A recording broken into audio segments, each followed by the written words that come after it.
Good evening to all of you. Chandra classes पे आप सभी का स्वागत है। और वेदांत सर के क्लासेस के काफ़ी सारे क्वेश्चंस एग्जाम में देखने को मिले, वो चाहे आज की शिफ्ट हो या इससे पहले जो एग्जाम्स रहे उनमें सारी शिफ्ट में था, और माइट भी हो सकता है कल के एग्जाम में सर की क्लासेस से काफ़ी कुछ मिलने को है। और सर के गाइडेंस में जो किताब आई हुई थी आपकी जीएस का कॉम्पैक्ट पैक, तो यहाँ से भी काफ़ी सारे क्वेश्चंस देखने को मिले कि जिन बच्चों के पास में ये किताबें थी उन्होंने देखा कि ये काफ़ी बेनिफिशियल रही। और ये 225 पेज की किताब जो है वो काफ़ी कुछ आपको दी गई। तो वेदांत सर का अगेन थैंक यू इतना एक्सपर्ट गाइडेंस के लिए। और सर ने अपनी सारी मतलब जितने भी एक्सपीरियंस है सर अराउंड जो 96 के आसपास से सर की क्लासेस चल रही हैं। राव आईएएस था सर का, और वहाँ से सर ने डिसाइड किया चंद्रा क्लासेस साथ में जोड़ना। और जो सर का इतने टाइम का एक्सपीरियंस था एग्जाम्स में बच्चों को मेंटर करने का, सर अभी भी आईएएस के एग्जाम को मेंटरिंग कर रहे होते हैं, तो वहाँ से सर ने जो भी कुछ डिटेल्स दी, जो भी जीएस के रिगार्डिंग सर ने डिसाइड किया कि यूपी स्पेशल एग्जाम्स हो रहे हैं सारे के सारे, और यहाँ से इस कोर्स से क्वेश्चंस पूछे जाएंगे, वो चाहे आपके माइंस हो गए, चाहे ओड्स हो गए, चाहे इकोनॉमिक्स सेक्शन के क्वेश्चन हो गए, और चाहे हमारी जो भी गवर्नमेंट स्कीम्स थी इनके रिगार्डिंग सारे क्वेश्चंस हो गए। तो ऐसा लगा सर को इतना एक्सपीरियंस था कि सर ने ऑलमोस्ट 225 टू 38 पेज की बुक के अंदर में सब कुछ इनग्रेव कर दिया। चंद्रा क्लासेस के सारे टीम मेंबर की तरफ से सर को थैंक यू।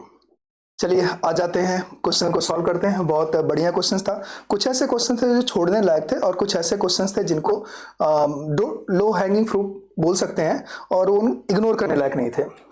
और आयोग की भी कुछ क्वेश्चंस की गलतियां थी। पहले ही गलत क्वेश्चन से स्टार्ट कर लेते हैं। तो area of circle 314 centimetre square, इस पैरीमीटर, तो बोला जा रहा है इसका पैरीमीटर बताइए क्या होगा। तो ले लेते हैं, यहाँ पे हमें पता है एरिया क्या होता है, पाई आर स्क्वायर होता है। तो पाई आर स्क्वायर को रख लेते हैं, 314 हो गया, पाई की वैल्यू हो गई 3.14 हो गई। इसको नीचे रख देते हैं, डिवाइड करते हैं, तो यहाँ पे 100 हो जाएगा। 100 का स्क्वायर रूट हमारे पास 10 सेंटीमीटर आ गया। अब हमें सर्कमफेरेंस के रिगार्डिंग पता करना, आउटर पेरीमीटर पता करना। आउटर पेरीमीटर के लिए हम फॉर्मूला रख देते हैं 2 पाई आर। तो 2 पाई आर रख लेते हैं और इसको सॉल्व करते हैं। तो 2 इंटू 3.14 इंटू 10 रख देते हैं। वैल्यू आ जाएगी हमारे पास में 62.8 आ जाएगी, जो कि यहाँ पे 61.8 नियर बाई दिख रहा है। अब ऑप्शन में नहीं है तो इसी को टिक मारा होगा आप सबने, बहुत बढ़िया किया। आयोग का आंसर ये गलत था, तो 62.8 होगा यहाँ पे। तो आप लोगों की तरफ से आयोग के लिए ये भेज दिया जाएगा करेक्शन में। और जिन भी बच्चों को लगता है कि उनसे क्वेश्चन अटेम्प्ट किया उनका भी 1.8 था, तो कमेंट सेक्शन में जाके आप अपना नाम और 9264915953 जो हेल्पलाइन नंबर है उस पर रोल नंबर साथ भेज दीजिएगा। तो भी जो हम लोग क्वेश्चन के रिगार्डिंग डिस्प्यूट रेज करते हैं तो वो कर दिया जाएगा आपकी तरफ से। चंद्रा क्लासेस आपके इस मोर्चे को संभालते हुए यहाँ पे आते हैं। बोला जा रहा है कि सम ऑफ इंटीरियर एंगल, और यहाँ मैच द फॉलोइंग लिस्ट बोला जा रहा है। लिस्ट 1 हो गया, लिस्ट 2 हो गया, सम ऑफ इंटीरियर एंगल हो गया, एंगल ऑफ हेक्सागन। तो हेक्सागन के सम ऑफ इंटीरियर एंगल क्या होता है, एन हमारे पास हो जाएगा।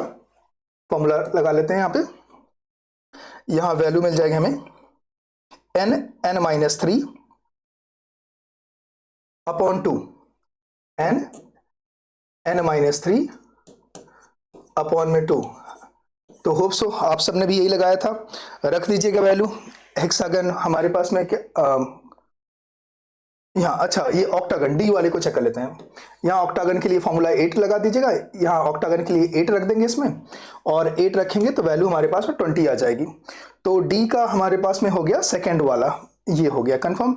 और sum of interior angle of hexagon, hexagon का इंटीरियर एंगल का सम पूछा जा रहा है, तो यहाँ पे हम ले लेंगे n-2 इंटू 180।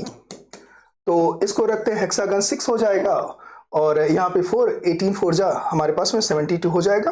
तो ये पहले वाले का 3 हो जाएगा। और डायगोनल ऑफ रम्बस हो जाएगा। तो डायगोनल ऑफ रम्बस क्या होता है, ये एक दूसरे को बाइसेक्ट कर रहे होते हैं 90 डिग्री पे। और साइक्लिक क्वाड्रिलेटरस क्या होता है, सप्लीमेंट्री होता है। तो हमारे पास हो गया सारा का सारा इसका आंसर।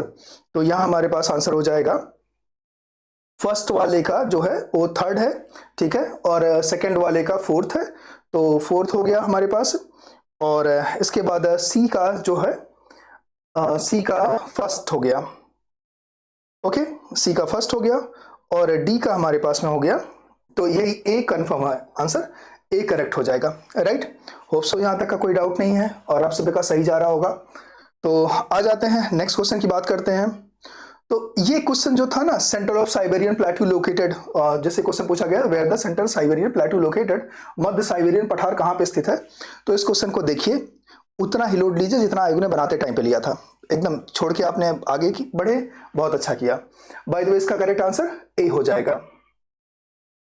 तो जीएस में हमेशा ध्यान रखिएगा, वो जीआईसी आने वाला है और कल भी जिन बच्चों को एग्जाम्स हैं तो इस चीज़ का ध्यान रखिएगा, सारे क्वेश्चन करने वाले नहीं होते हैं। जो आपका बेस्ट अटेम्प्ट है वो 20 से 25 तक जाइए, 5 क्वेश्चन ऐसे रखिए, जिसको लूप में डाल दीजिए, छोड़ दीजिए, उसको कोई फर्क नहीं पड़ता है, वो आप छोड़िए, आप किसी का नहीं सही होगा। तो यहाँ पे आते हैं between the Lena rivers and, यहाँ पे हमारे पास हो जाएगा वारिसो श्रृंखला के मध्य में स्थित है। तो इसका हो जाएगा हमारे पास में, यहाँ कौन कौन सा दिया गया है, दूसरा दिया गया बिटवीन यूराल माउंटेन हो गया, बिटवीन येनिस नदी और लीना की नदी के बीच में है लीना रिवर, ठीक है, अच्छा लीना रिवर यहाँ पे और येनिस ये है, तो डी ऑप्शन करेक्ट हो जाएगा। चलिए अच्छा, प्राइमरी फसाई लग रहा था, ऑप्शन 1 करेक्ट है। तो यहाँ पे जो वारे ख्योंगसक रेंज है उसमें नहीं है ये, तो ये हमारा ए रॉन्ग है, डी करेक्ट 1 ऑप्शन हो जाएगा। इसके बाद आते हैं फोर्थ की बात करते हैं। तो क्वेश्चन नंबर 4 में दे दिया गया आपसे, लीजिए सबसे आसान क्वेश्चन, आप सब प्रयागराज से जितने बच्चे थे उनका एक क्वेश्चन गलत नहीं होना चाहिए। How many people took a holy dip in the Magh Kumbh Mela Prayagraj 2025। तो प्रयागराज महाकुंभ में कितने लोगों ने नहाया। तो बढ़िया है, 26 के कुंभ मेले में अब डाइवर्जन है, ट्रैफिक है, सारे बच्चे आप सब अभी मोस्ट ऑफ बच्चे अभी घर नहीं पहुंचे होंगे और काफ़ी स्ट्रगल आप फेस कर रहे हैं आने जाने में। तो गवर्नमेंट ने कुंभ को देखते हुए सारे सेंटर प्रयागराज से बाहर रख दिए। चलिए ठीक है, पिछले साल कितने लोगों ने नहाया, तो इसमें पीआईबी इसीलिए बोला जाता है कि जीएस पढ़ते टाइम पे जरूरी है, जीएस में हम सिलेबस कितना कवर कर रहे हैं, जरूरी है हमने रिसोर्सेस कहाँ से चुने हैं। तो ये जो क्वेश्चंस हैं यहाँ पे पीआईबी जो आता है उसके अंदर में एग्जैक्ट डेटा दे रखा है 66 सीआर, और वहां से ऑप्शन में भी सीधा सीधा दे रखा है, राइट। तो वेदांत सर इस क्लासेस में आप सबके लिए बहुत बेनिफिशियस प्रूफ हुए। जितने बच्चे ऑफलाइन थे उन्होंने काफ़ी निकलने के बाद उनके बहुत वो होता है ना, बहुत वार्मथ मैसेज आना स्टार्ट हुए कि लगा कि अब नहीं सर बहुत बढ़िया आपने पढ़ाया, उसमें आ गया, मोस्ट ऑफ क्वेश्चंस आए। तो ये तो सर का मैजिक है। आते हैं, what is the primary objective of the राष्ट्रीय गोकुल मिशन। राष्ट्रीय गोकुल मिशन है, इसका क्वेश्चन क्या हो जाएगा, to promote the organic farming in the practice India, establish the veterinary hospital हो गया, establish the large scale dense और डेयरी फार्म्स हो गया, और यहाँ पे to converge conserve and develop indigenous breed of the cow and buffaloes. तो सीधी सी बात है, गोकुल फार्म की बात की जा रही है, तो ये हमारा 5वां का डी ऑप्शन करेक्ट हो जाएगा। और क्लासेस से आपकी सर खुद ही लेने वाले थे, लेकिन due to some unavoidable circumstances sir बाहर हैं और अभी आना पॉसिबल नहीं है, तो आप सब बड़े ईगरली वेट कर रहे थे, तो मुझे लगा कुछ क्वेश्चंस जो अगर मैं आपको गाइड कर सकता हूँ तो that's why I am taking the class. बाकी तो की क्लासेस जो हैं फिजिक्स में मैं लूँगा आपको। और यहाँ पे आते हैं, match list one with the list two select the correct answer using the given below. तो यहाँ पे हमारे पास में है बादाम पहाड़ हो गया, नोवा मुडी हो गया, और चंद्रपुर हो गया, तुमकुर हो गया। तो ये सारी की सारी आयरन ओर्स हैं, सारी की सारी क्या है, आयरन ओर हैं, आयरन ओर है सारी की सारी, ठीक है ना, सारी की सारी आयरन ओर है, माइनिंग है सारी के यहाँ पे। तो अगर आपने देखा होगा थोड़ा सा क्वेश्चन ये बढ़िया था, अब माइट भी हो सकता है कुछ आउटस्विंग गया हो, और इसमें सबसे जो चर्चा में रही है इस बार वो इसमें रही है चंद्रपुर, ये रही महाराष्ट्र में। तो आते हैं सी का सेकंड। अगर कुछ भी नहीं पता था, सिर्फ एक आप करंट अफेयर आपने फॉलो किया होता, रंजीत सर की क्लासेस में चल रही करंट अफेयर, और अच्छी बात क्या है सर, बहुत लंबी क्लासेस तो नहीं देते हैं, बस सटीक देते हैं। पर आप देखोगे महाराष्ट्र की माइनिंग के बारे में, आयरन ओर की रिकॉर्डिंग, एक्सिबिशन की रिकॉर्डिंग, जो बिड्स थी उस पर अभी किसको माइनिंग्स मिल रही हैं, क्या थे लीज क्या सी जा रही हैं, इस पर सर ने एक बढ़िया वीडियो बनाई थी। तो उस पर आप देखेंगे तो चंद्रपुर के सर ने उससे बात की थी, तो हो गया ऑप्शन आपका सी का सेकंड हो गया। तो यहाँ पे 6 का ए करेक्ट हो गया। बादाम पहाड़ उड़ीसा से आते हैं और नुआमुडी आपका झारखंड है, तुरुपुर कर्नाटक से है, तुमकुरु, राइट, कंफर्म हो गया। Question number 6 done. तो ये थोड़ा डिफिकल्ट क्वेश्चन था, अगर आपने करंट अफेयर पढ़ी थी तो आसान था। Through the MCQ, right, through the MCQ easy था, बट अगर आप एमसीक्यू नहीं पढ़ रहे हो, कोर टॉपिक पढ़ रहे हो, तो थोड़ा डिफिकल्ट था इसमें। Now here match the list one and list second, select the correct answer recording the code given below. यहाँ पे कॉन्स्टिट्यूशन 69th अमेंडमेंट एक्ट किसके रिकॉर्डिंग था? तो 69th अमेंडमेंट एक्ट आपका था दिल्ली को एक उसमें नेशनल कैपिटल के लिए दिया गया था, दिल्ली, राइट ना। तो आते हैं यहाँ पे हमारे पास ऑप्शन ए का करेक्ट आंसर हमें मिल गया। ढूंढते हैं इसमें कौन सा हो गया, हाँ, नेशनल कैपिटल टेरिटरी। तो ए का सबसे लास्ट में हो गया आपका, ए का हो गया 5th वन हो गया। एंड इसके बाद बात करते हैं द कॉन्स्टिट्यूशन 75th अमेंडमेंट। तो 75th अमेंडमेंट आपका जिसके रिकॉर्डिंग था वो किसके था? आप सभी इलाहाबाद में रहते हैं, कहीं पर रह के तैयारी करते हैं, तो रेंट डिस्प्यूट होते थे बहुत सारे, तो उसके रिकॉर्डिंग बोला गया स्टेट को एक राइट दिया जाए ताकि रेजोल्यूशन, जितने रेंट डिस्प्यूट रेजोल्यूशन उन पे इंटरमीडिएट कर सके, उनका डिसीजन दे सके। तो उसके रिकॉर्डिंग हमारे पास हो गया 75th अमेंडमेंट हो गया। तो यहाँ पे आते हैं, ढूंढते हैं कौन सा, तो establishment of rent tribunal, B का फर्स्ट हो गया। आते हैं constitution of 80th, constitution of 80th amendment 2000 में था। तो ये था हमारा था अरुणाचल प्रदेश के रिकॉर्डिंग था। तो इसमें recording the no reservation in the panchayat for the SC caste in the panchayat, तो रिजर्वेशन के अगेंस्ट था ये बिल 2002 में। तो ये सेकंड का था। तो ये सारे क्वेश्चन उन बच्चों के लिए थोड़े इजी थे जिन्होंने बेसिकली सिविल की या PCS के रिकॉर्डिंग थोड़ा डिटेल में था ये क्वेश्चन। ये दिखने में जितना आसान दिख रहा है वो थोड़ा सा डिफिकल्ट था। तो आते हैं इसको कौन सा हो जाएगा यहाँ पे हमारे पास में, तो यहाँ पे हो गया ए का फिफ्थ हो गया, और उसके बाद में बी का सेकंड हो गया, ए का फिफ्थ और बी का फर्स्ट, हाँ, ए का और बी का फर्स्ट हो गया। सी का हमारे पास में हो गया 80th थर्ड हो गया, सी का थर्ड हो गया। चलिए सारे, हाँ, बी इसमें करेक्ट ऑप्शन है। तो इसमें से आपका बी करेक्ट ऑप्शन है। आप सभी का अलग अलग सेट मिला अगर है तो उसमें आप एक बार देख सकते हैं कौन से आपके करेक्ट आंसर थे। आ जाते हैं, ये बढ़िया क्वेश्चन था। तो हाँ, इनको देखने के बाद में मोस्ट ऑफ क्वेश्चंस ऐसे आए हैं जिनको वन लीनियर थे, बट कुछ ऐसे क्वेश्चन हैं जो मैंने कहा 4-5 ऐसे क्वेश्चंस हैं जो अगर आपने डिटेल में स्टडी की थी तो उसके रिगार्डिंग आप सोचिएगा, नहीं तो स्ट्रेस मत लीजिए, ठीक है, बढ़िया था। Which state assembly became the first assembly with the translator facilities? तो कौन सी ऐसी राज्य विधान सभा है, प्रथम बार ऐसा विधानसभा बनी जिसमें अनुवादक की सुविधा है? तो उत्तर प्रदेश। तो इसमें क्या करिएगा, उत्तर प्रदेश में ये राइट आंसर हो जाएगा आपका, राइट। अब आते हैं नेक्स्ट की बात करते हैं, क्वेश्चन नंबर 9। तो ये फिर से आपका कहां से था, क्वेश्चन नंबर 9 प्योरली आपका करंट अफेयर से था। तो इसमें बोला गया था consider the following statement reference the Chaudhary Charan Singh national institute agriculture marketing CCSNIAM, तो लोकेटेड इन जोधपुर। बस यही गलत था, ये जोधपुर में नहीं था, ये जयपुर में है, राइट, जयपुर में है। तो ऑप्शन ए गलत हो गया, ऑप्शन सेकंड 1988 एकदम करेक्ट है। तो इसका कौन सा हो गया, ओनली ऑप्शन सेकंड करेक्ट हो जाएगा, तो D1 the correct one. And इसके बाद बात करते हैं, 9th हो गया, 10th की बात करते हैं। तो which of the following limitations on the sovereignty of Indian parliament, निम्नलिखित में से कौन सी भारतीय संसद की संप्रदाय की सीमाएं हैं?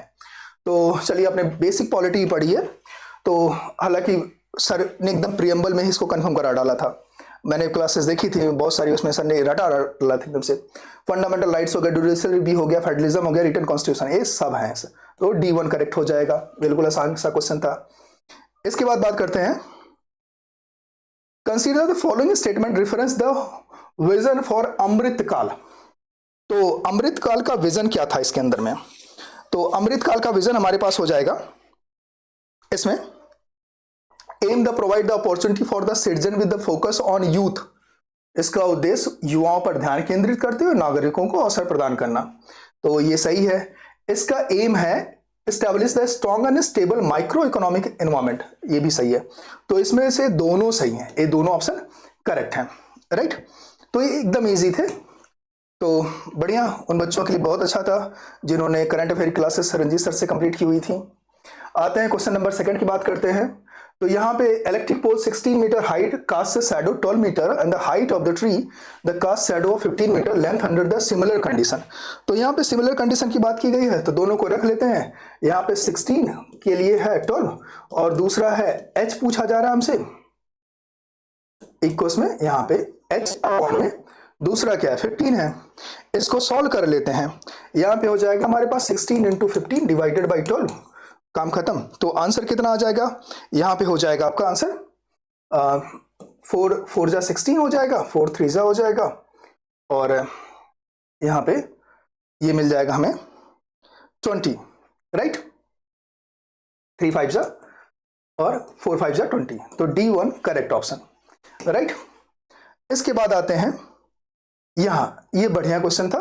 तो अगर आपने अटेम्प्ट नहीं किया तो उस पर सोचने की कोई बात नहीं है, अगर आपने अटेम्प्ट किया है तो बहुत अच्छी बात है। फिर मैच करते हैं आंसर। तो मिनर्वा मिल्स की बात कब हुई थी? तो मिनर्वा मिल्स हुआ था 1980 में, लिख लेते हैं इसको, ये 1980 में था, राइट। और इसके बाद में जो मोस्ट फेमस वन में से था, यहाँ पे आते हैं गोलकनाथ थर्ड की बात करते हैं। SP Gupta versus union of India ने केस की अगर बात कर छोड़ देते हैं तो यहाँ पे थर्ड की बात करते हैं। तो थर्ड हमारे पास में था Golaknath versus state of Punjab, right. तो ये हो गया था 1967 में हो गया था। कब हो गया था? 1967 में हो गया था। और केशवानंदा भारती केस ये वेल नोन था, 1973 में था, 1973 में था। और ये हमारा 1981 से था 82 तक चला था ये, राइट। तो ये हो गया। अब इसको मैच कर लेते हैं। बोला गया है आपको इसमें कि मतलब क्रोनोलॉजिकल ऑर्डर में सेट करना है। तो क्रोनोलॉजिकल ऑर्डर में इसको सेट करते हैं। पहला हमारे सबसे पहले कौन सा आ रहा है? थर्ड आ रहा है, गोलकनाथ 1967 में आ रहा है। तो थर्ड में कौन सा A और B दोनों मिलना है। इसके बाद एलिमिनेट करना स्टार्ट करते हैं। तो best way to solve the questions for the GS elimination method. तो यहाँ पे हमारे पास नेक्स्ट फोर्थ हो गया। तो यहाँ पे 2 क्वेश्चन मिल गए, गोलकनाथ हो गया, केशवानंदा भारती केस हो गया 1967 1973, तो हो गया काम खत्म इसका। तो ऑप्शन A करेक्ट आंसर था। अच्छे क्वेश्चन में से एक था। नहीं किए हैं तो कोई बात नहीं, और किए हैं तो बहुत अच्छी बात है, आंसर मैच कर लीजिए। अब आते हैं next, B dance the pattern which use to foraging and the communication. तो फ्रॉगिंग एंड कम्युनिकेशन की बात करते हैं। अगर खाना मिलता है तो क्या करते हैं? तो round and tail wagging dance करते हैं। कोई बात नहीं, ये आउट ऑफ सिलेबस था, आयोग ने क्या सोच के बनाया नहीं पता, बट ऐसा सिलेबस में जो उन्होंने क्वेश्चन भी पूछ रखा था तो ये था कि आप कितना बढ़िया नेशनल ज्योग्राफी देखते हैं। तो सच में नेशनल ज्योग्राफी का क्वेश्चन है, उसके अलावा कहीं नहीं पढ़ाया गया होगा। तो नेशनल ज्योग्राफी आप देखते हैं तो बढ़िया क्वेश्चन कर लिया, छोड़ दिया, बहुत अच्छी बात है, माइनस मार्किंग से बच गए। Match the list of the select the correct using the correct code. तो यहाँ पे आते हैं, ये दोनों एकदम करेक्ट हैं। यहाँ पे C और D, ये आपका ऑक्सफोर्ड हिस्ट्री ऑफ इंडिया जो था हमारे पास पर्सिवल स्पीयर थे, और social background of India A.R. Desai थे, नेशनलिज्म, ये दोनों करेक्ट हैं। इंडिया टुडे का लिखा था रजनी पालम। तो A और B के बीच कंफ्यूजन था, तो A में रजनी पालम दत्त हो गए। तो A का कौन सा है? सेकंड है, तो A का सेकंड 2 में ऑप्शन है। और B का कौन सा हो गया? B का 1 हो गया, सो में सरकार हो गए। तो B का 1 इसमें B ऑप्शन करेक्ट हो गया, राइट। बहुत बढ़िया, होप सो आपने अच्छा किया। और आप अपने स्कोर को जरा कमेंट में बताते जाइए कि आपने GS में कितना किया, सब्जेक्ट में कितना किया। और मैं सर से रिक्वेस्ट भी करूंगा कि सर एक पोल राइज करिए जिसमें बच्चे अपना बता सकें कि उन्होंने बेस्ट अटेम्प्ट कितना दिया, ताकि एक हो जाए ना कि सेफ स्कोर कितना है, जिसपे आप मेंस के लिए प्रैक्टिस करना स्टार्ट करिए, टाइम डिले मत करिए। Consider the following event, arrange this correct chronological order starting from the earliest to the last. तो आते हैं इसमें, सबसे पहले अगर बात करते हैं इसमें से सबसे पहले कौन सा बना था क्रोनोलॉजिकल ऑर्डर में, तो यहाँ पे 1928 ये सबसे पहले एंटीबायोटिक आई थी। अगर आपने हिस्ट्री पढ़ा था तो ये काफ़ी ज़रूरत आ गई थी इसकी इंडिया के अंदर में। तो 1928 सबसे पुराना है, सबसे पहला ऑप्शन करेक्ट सी हो गया। इसके बाद में क्या हुआ था, इसके बाद डीएनए का डबल हेलिक्स स्ट्रक्चर आया था। ये कब आया था डबल हेलिक्स? 1953 में आया था, 1953। ये अंजू मैम की क्लासेस से मैम ने आपको दम रटा रटा के पढ़ा डाला था, ठीक है। तो double helix structure of DNA 1953 हो जाता है। इसके बाद फर्स्ट की बात करते हैं तो हम हमारे पास first test tube born baby आया था। टेस्ट ट्यूब बॉर्न बेबी आता है ये 1978 में। ये क्या था? 1978 में। और उसके बाद फर्स्ट क्लोन शिप, ओके ना, Dolly, name as a Dolly, ये 1996 में था। ये कहां था? 1996 में था पहला, राइट। तो आपका 60 नंबर डन। इसके बाद आते हैं, अब ये आपका डीप हिस्ट्री से क्वेश्चन था, तो इसके लिए फिर से आपको वेदांत सर के पास जाना पड़ेगा। तो अकॉर्डिंग टू सर यहाँ पे हमारे पास में बेस्ट ऑप्शन इसका हो जाता है व्हेन द आईने दल साला बंदोबस्त कब लागू किया गया था? तो ये 1580 में था। ये कब था? 1580 एडी के अंदर में था। क्वेश्चन नंबर 18 की बात करते हैं तो 18 में हमारे पास क्या हो जाएगा? यहाँ पे national mission of for manuscript, okay ना, राष्ट्रीय पांडुलिपि मिशन कब हुआ था? 2003 के अंदर में था ये। तो इसको लिख लेते हैं, 2003 हो जाएगा। ये हमारा हो गया ए का 2003 हो गया, right. National mission for monument and the antiques, okay, national mission for monument and antique 2007 में था। तो चलिए 2007 पे आते हैं। बढ़िया क्वेश्चन में से एक था, अगर आपने छोड़ा है तो कोई दिक्कत नहीं है। यहाँ पे आते हैं Indira Gandhi national centre for the arts. National centre for the art ये कब बना था? 1985 के अंदर में बना था। तो आते हैं इसको 1985 में कर देते हैं। ये सी का थर्ड हो गया। चलिए मैच कर लेते हैं। सी का थर्ड कौन सा है? सी का सेकंड। सी का सेकंड में ए और बी दिख रहे हैं, और उसके बाद में ए में दिख रहा है, ए का फोर्थ कौन से में है? तो पहले में है। तो एलिमिनेशन मेथड वापस से आपका एक बार एकदम बढ़िया था। अब इसको मैच करते जाइएगा। यहाँ पे option A will be the correct answer, right. और टी का नेशनल गैलरी 1954 में था। डन। ये हो गया क्वेश्चन नंबर 18 आपका। तो the response of applied nitrogen rather than reduce, तो सीधी सी बात है इसका आंसर 1 हो जाएगा। Under the saline irrigation nitrogen का एब्जॉर्बमेंट कम से कम होता है, ओके ना। अब ठीक है, अपने लास्ट के 10 क्वेश्चन भी मैच करा लीजिएगा, जाइए नहीं मैच करते जाइए।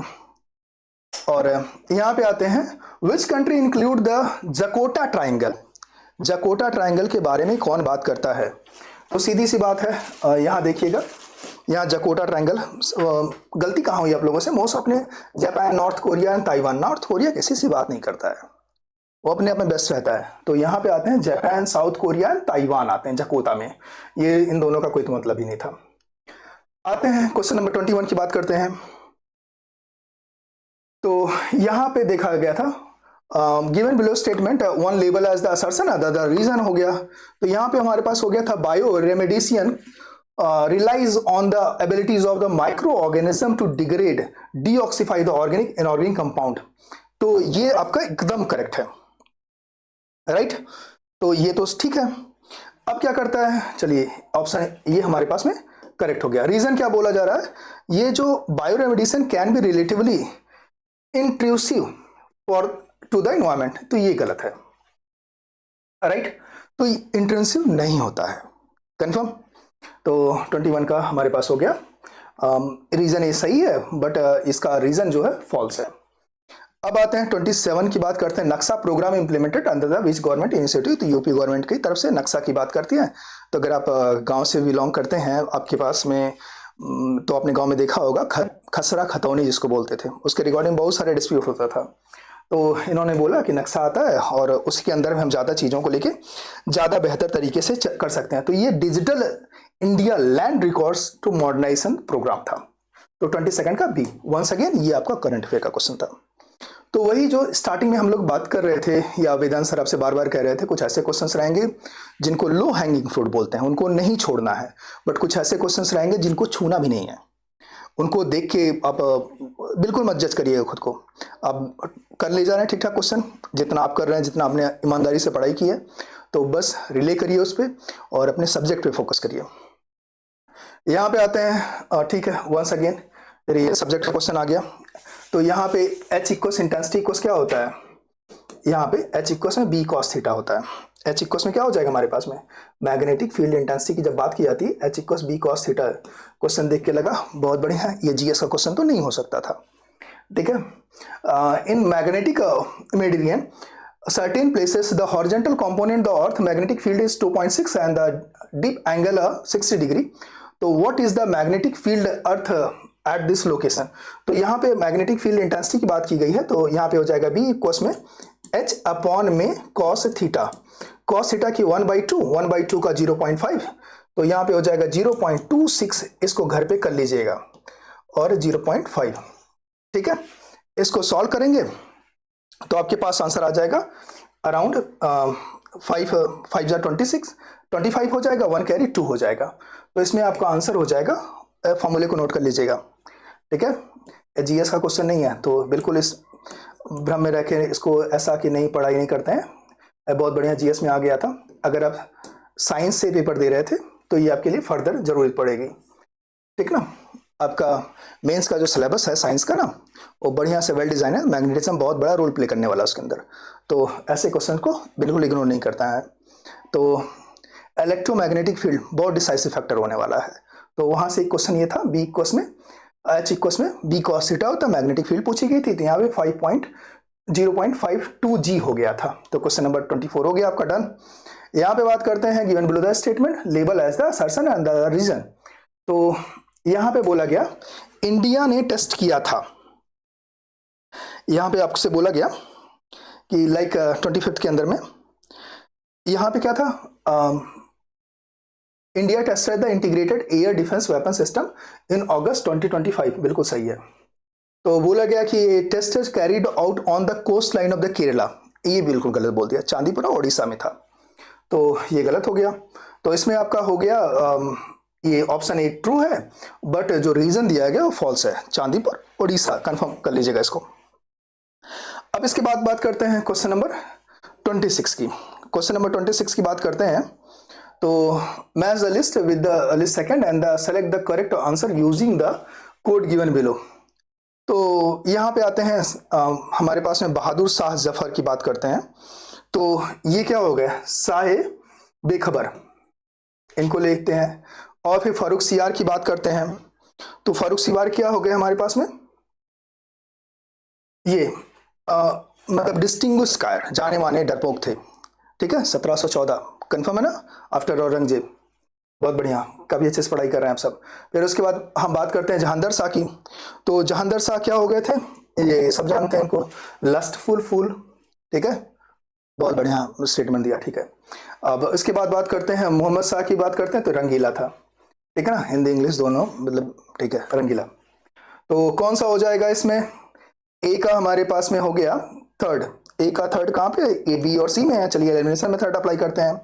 बी का कौन सा, बी का सेकंड है, चलिए बहुत आसान था, एक ही ऑप्शन इसमें दे रखा, बी का सेकंड, ठीक है, आपने बेसिक हिस्ट्री पढ़ी होगी तो हो जाएगा, ठीक है। 26 हो गया। इसके बाद बात करते हैं, यहाँ पे बोला जा रहा है 27 की बात की जा रही है, 27 में हमारे पास में हो जाएगा given below statement Upanishad were compiled towards the end of Vedic period, तो राइट, ये करेक्ट है। The thought of Upanishad centred around the idea of soul and the not sacrifices, okay ना, दस अगेंस्ट द सैक्रिफाइसेस, तो दोनों करेक्ट हैं, रिसर्शन और रीजन दोनों करेक्ट हैं, तो इसमें कौन सा हो जाएगा आपका, बोथ आर करेक्ट, तो both true but not explain correct, ये गलत है, फॉल्स हो गया, फॉल्स हो गया, फॉल्स हो गया, ये हो गया, both are true and explain the correct. And इसकी बात करते हैं नेक्स्ट की,